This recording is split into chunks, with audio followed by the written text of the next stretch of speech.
Il faut, pour conclure, tirer deux enseignements de la situation actuelle. La première, c'est le changement de situation entre Israël et la Russie.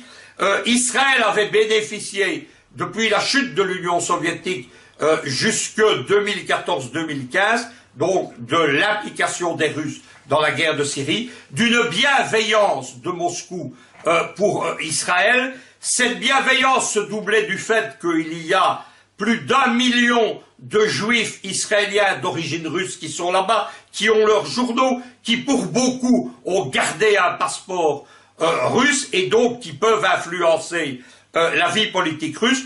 Tout cela s'est terminé à cause de la guerre de Syrie, mais aussi à cause de l'affrontement entre l'Iran et les États-Unis et Israël. La presse israélienne dit d'ailleurs avec rage et dépit que la Russie est devenue l'arbitre du Proche-Orient. Deuxième conclusion, c'est la position de l'Iran elle-même. Elle a profondément changé au cours des 5 dernières années.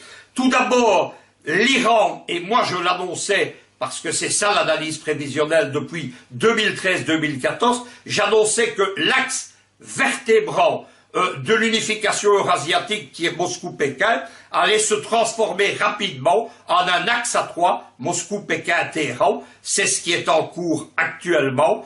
L'Iran a rejoint l'appel de l'Eurasie. C'est ce qui a tout changé par rapport à la situation proche-orientale. La deuxième chose qu'il faut savoir, c'est qu'aujourd'hui, l'Iran est essentiel à la géopolitique russe.